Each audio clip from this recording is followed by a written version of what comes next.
હાલ dragon fruit ખાનારા લોકો માટે એક દુઃખદ સમાચાર સામે આવી રહ્યા છે।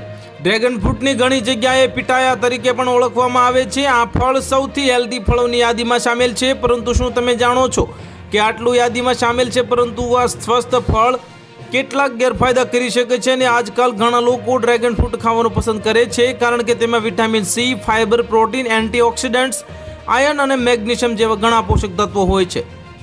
આ તમામ તત્વો શરીરના સ્વાસ્થ્યને સુધારવામાં મદદ કરે છે। આ ફળ રોગ પ્રતિકારક શક્તિ વધારવા, પાચન સુધારવા અને ત્વચાને ચમકદાર બનાવવા માટે હેલ્ધી માનવામાં આવે છે।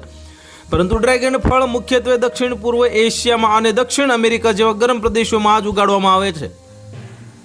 તે ખાસ પ્રકારના કેક્ટસ છોડ છે અને હાયલોસેરિયસ અંડેટ્સ પર ઉગે છે અને જેનો સ્વાદ થોડો મીઠો અને થોડો ખાટો હોય છે। કેટલાક લોકો તેની સ્વાદની તુલના કીવી અથવા તો નાશપતી સાથે કરે છે।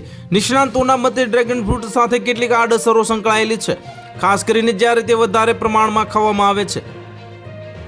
ડ્રેગન ફ્રૂટમાં ફાઇબરનું પ્રમાણ ખૂબ સારું હોય છે, જે આપણા પાચન તંત્ર માટે ફાયદાકારક છે, પરંતુ જો આ ફળ વધુ પડતું ખાવામાં આવે તો આ ફાયદા નુકસાનમાં ફેરવાઈ શકે છે। આનાથી ગેસ, પેટમાં દુખાવો, ઝાડા અને અપચો થઈ શકે છે।